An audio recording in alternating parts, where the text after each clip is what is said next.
Hi every wise reader. Welcome to the next video from Read Wiser, a YouTube channel dedicated to helping you improve yourself through books. Today, we're diving deep into the profound insights of the Four Agreements by the renowned Don Miguel Ruiz.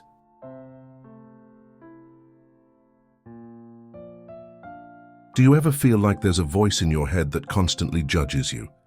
That tells you you're not good enough, not smart enough, not working hard enough?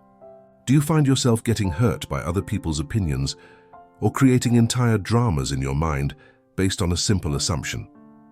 What if I told you that this endless cycle of self-judgment and suffering isn't normal and it isn't you? It's a set of old broken agreements you've been forced to live by. This book offers a simple code to break them and reclaim your personal freedom.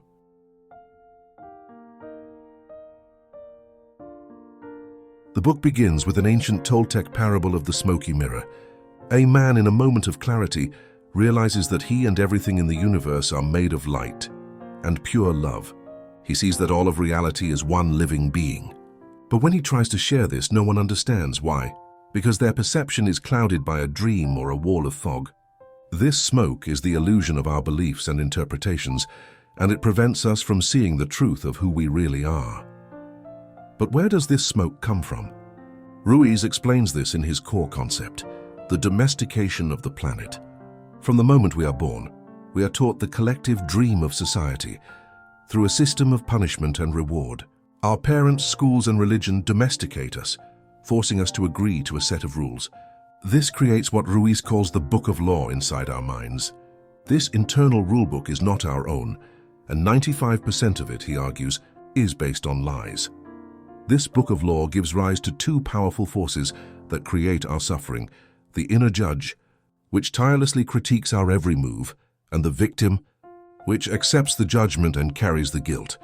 We become auto-domesticated, punishing ourselves thousands of times for the same mistake. This is our personal dream of hell. But how do we wake up from this nightmare and clear the smoke? That's where the Four Agreements come in.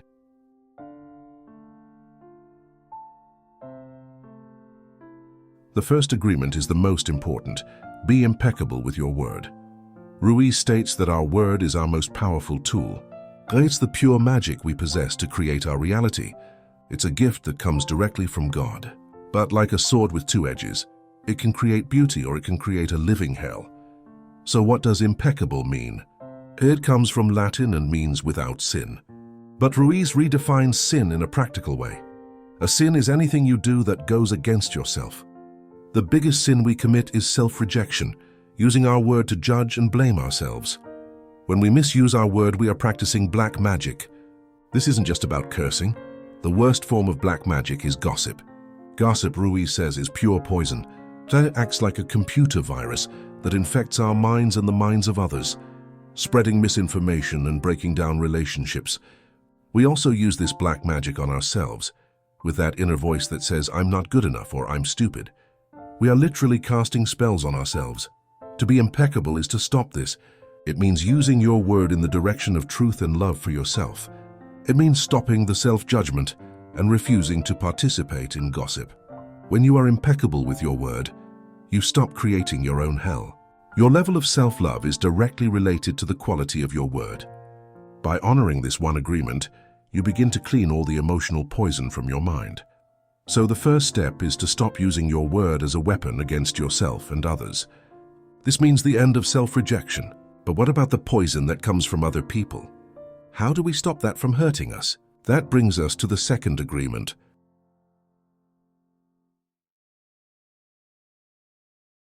The second agreement is don't take anything personally. This agreement is your shield against the emotional poison of others. Ruiz argues that nothing other people do is because of you. It is always because of them. What others say and do is a projection of their own dream, their own book of law. It has nothing to do with you. When you take it personally, it's because you agree with what they said. If someone calls you stupid and you believe it, their poison enters you and becomes your own. Ruiz calls taking things personally the maximum expression of selfishness because it's based on the false assumption that everything is about me. When you master this agreement, you gain immunity in the middle of hell. You can be around people who are gossiping or trying to hurt you, and their emotional garbage will not affect you. You won't eat their poison. In fact, if you don't take the poison, it stays with the sender and becomes even worse for them. This even applies to the voices in your own head. You don't have to take the mitote, the chaos of 1,000 voices, in your mind personally either. By practicing this agreement, you break dozens of old habits that cause suffering and gain a huge amount of freedom. This agreement frees us from the opinions of others and even the noise in our own minds. But what about the drama we create all by ourselves? What about the stories we invent that cause so much pain? That's the focus of the third agreement.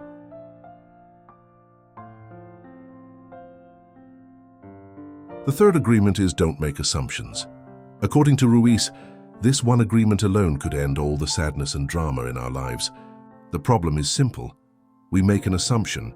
We believe it is the truth. We take it personally and then we react, creating a whole big drama for nothing. Why do we do this? We have a deep need to justify everything, and in order to feel safe. We don't have the courage to ask questions. Think about relationships. We assume our partner knows what we want or what we're thinking. When they don't, we get hurt, but we never just asked. We invent entire fantasies or a whole big drama in our minds based on a single look or a text message. Ruiz says the biggest assumption we make is that everyone sees life the way we do. We assume they think, feel, and judge just like us. This is why we are so afraid to be ourselves. We are afraid others will judge us because we judge ourselves. The solution is simple but not easy. Ask questions. Have the courage to find your voice to ask for what you want. Stop guessing and seek clarity. When you stop making assumptions, your communication becomes cleanly and clearly free of emotional poison. And when your communication is clear, your word becomes impeccable. So we have 3 powerful rules. Clean up your word, don't let others poison in, and stop creating your own poison with assumptions. But how do we make these new agreements stick? How do we actually do this every day, especially when it's so hard? That's where the final crucial agreement comes in.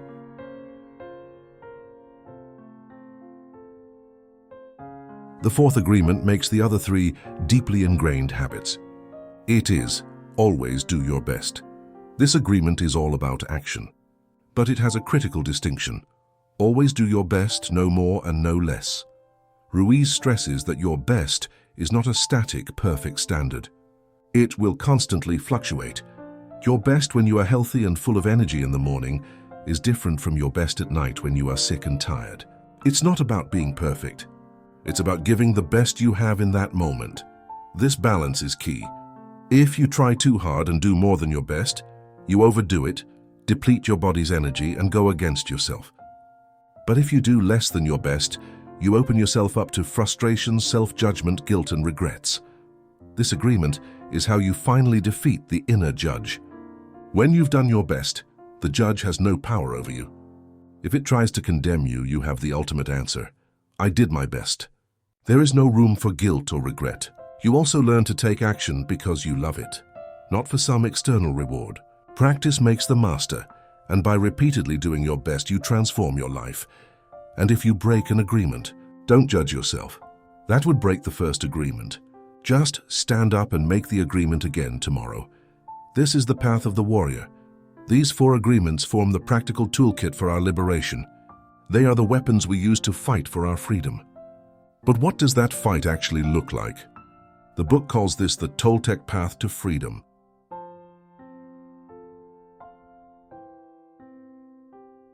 So how do we break all those thousands of old fear-based agreements we've been living by since childhood?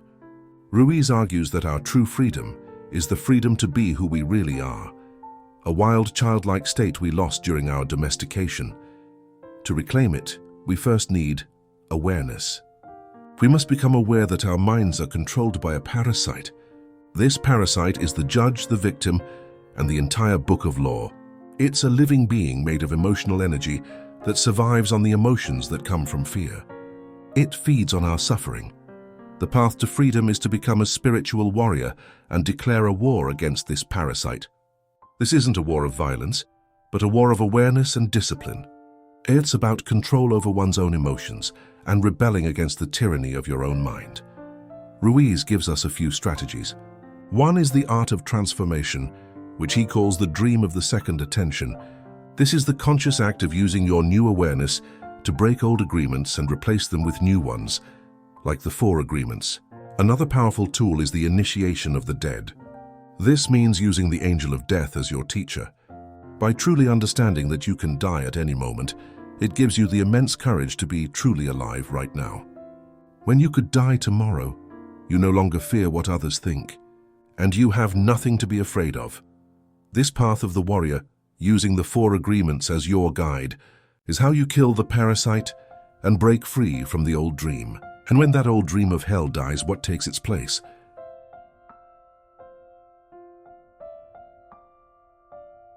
The final chapter is an invitation. It describes the new dream that you can create, a heaven on earth. This isn't a place you go to when you die. It's a state of bliss you can live in right now. In this new dream, you are free to be who you really are. You live without fear of judgment, without conflict, and without the need to be right. You perceive love directly from everything around you. It's a state of grace where you are floating in the clouds. How do you get there? Ruiz's final point is beautifully simple. Happiness is a choice, and so is suffering. The only reason you suffer is because you choose to suffer. You may not have a good reason to suffer, but you have many excuses. The same is true for happiness. The only reason you are happy is because you choose to be happy. This new way of life, called the promised land, nirvana, or heaven, is entirely possible. It is the future of humanity. Only love has the ability to put you in that state of bliss, and it's all in your hands. You have the power to create heaven, just as you have the power to create hell.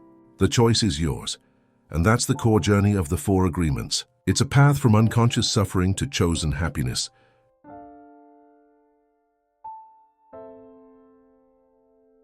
The 4 agreements provides a devastatingly simple, yet profound diagnosis for human suffering. It argues that we are not broken, but domesticated. We have all been programmed with a book of law that isn't ours, which creates an inner judge and victim that perpetuate a dream of hell. The smoke from the introduction is the mitote in our minds, the chaos of lies we've agreed to. The 4 agreements are the tools to clear that smoke. Be impeccable with your word stops us from creating more smoke.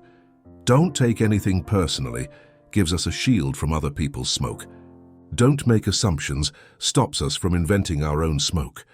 And always do your best is the daily action of wiping the mirror clean. The book's power lies in its practicality. It doesn't just tell you why you suffer.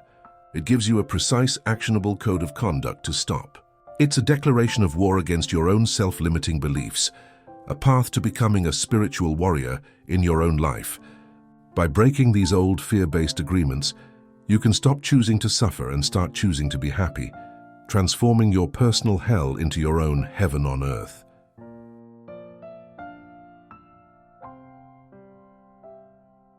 Ultimately, the 4 agreements is a powerful reminder that personal freedom is a choice that we must make every single day.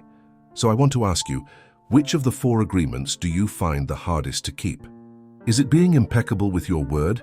Not taking things personally, not making assumptions, or always doing your best? What's one small way you can start doing your best on that one agreement tomorrow? Let me know your thoughts in the comments below. If you found this summary valuable, please hit the like button and subscribe to Read Wiser for more insights from the world's best books. Thanks for watching.